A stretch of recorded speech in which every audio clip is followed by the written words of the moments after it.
Our diplomatic editor, Mark Urban. Well, joining me from Riyadh, Saudi Arabia, is Her Royal Highness Princess Basmah bint Saud, the niece of King Abdullah.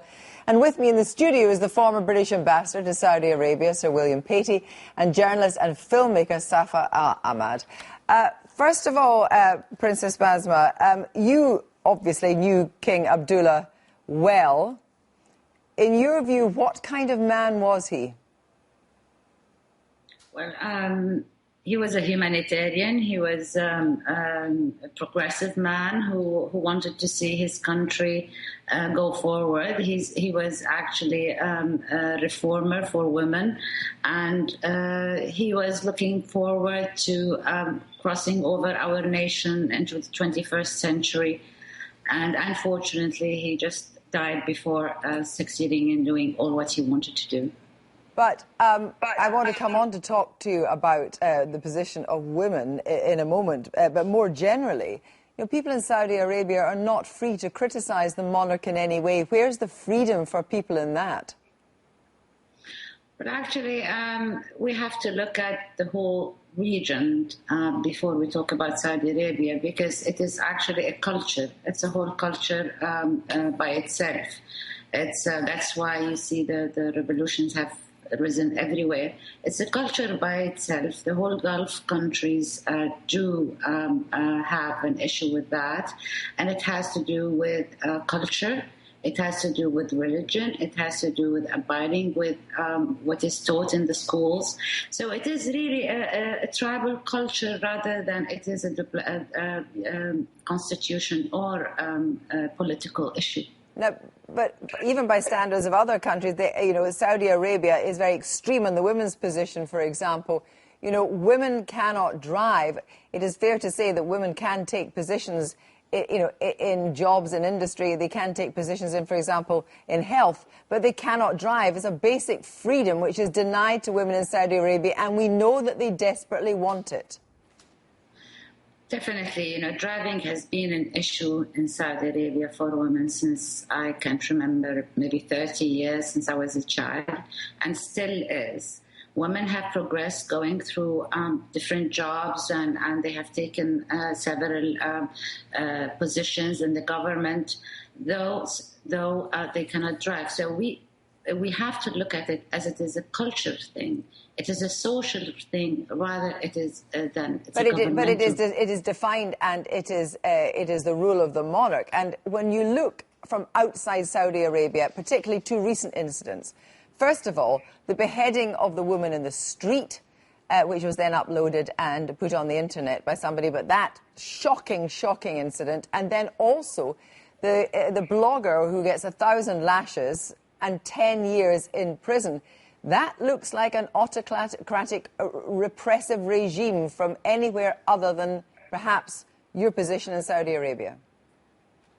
That's so true. You have to know the culture and live in it to know its language. Like when I came and lived in England, I did so many mistakes, and I was actually punished for it legally because I did not know your culture. And it is the same. In what way, though? Did you have fines? Did you go to jail? What way were you punished? I did not go to jail, unfortunately, because I just had some advice from some friends and lawyers and accountants. But nonetheless, I was actually very innocent. I came in and I didn't know the laws, and I was, really stressed psychologically. So well, let me bring in Safa here. Safa, you are from Saudi Arabia as well. Do you think that people accept that it's the culture, it's the religion, it's what happens, or do you think people in Saudi Arabia are desperate for change but can't speak out? Well, there's one aspect that is cultural, but that does not mean that there are actual laws on the books in Saudi Arabia that ban these things. So when we're talking about the woman driving, for example, we're saying it's a cultural thing. Actually, Bedouin women in the desert drive. So I don't know how cultural we can argue that is. But also, when the women's movement in October 26 decided that they're going to say, we're going to drive on this day, the Ministry of Interior came out with a statement quite clearly saying we're going to see this as a protest. So that draws the line between cultural and legal.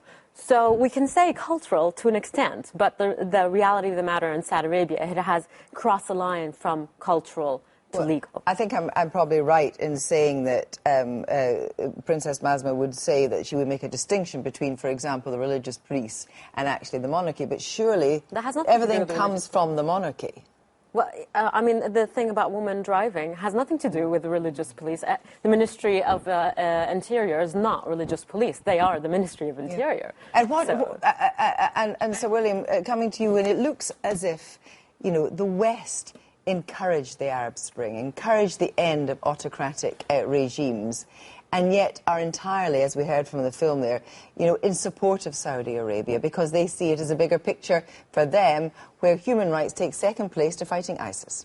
Well, I think we'd like to see evolutionary reform in Saudi Arabia like everybody else. I don't think anyone disagrees on the reform. It's about the pace. And I would take issue with the idea that it's the monarchy that's imposing these settlements. There is and it's not culture, it's legal. There is a Islamic jurisprudence there. We've got the Sharia law. These are judges. Part of the problem in Saudi Arabia is that the legal system isn't codified, and judges are free to impose almost any sentence they think is consistent with the Quran and with the Sharia. But it is interesting, isn't it, about whether or not their international pressure can be put in Saudi Arabia or not. Does Saudi Arabia at the moment have the whip hand? Well, Saudi Arabia is a complex country. I think external pressure is not the way forward. It's going to be Saudis that change. My experience of countries in the Middle East, unless the Saudis themselves decide they want change, it isn't going to happen. I completely agree of the outside influence. There's no way that you can change a country. I mean, we can take Iraq as an example of that. External pressures on a country to bring in democracy over a tank will not work.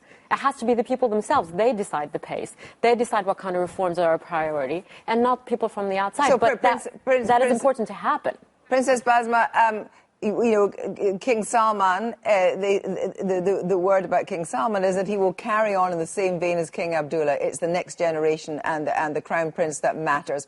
When will there be proper modernisation of, for example, divorce positions of women in driving and so forth in Saudi Arabia? In the next 5 years, in the next 2 years?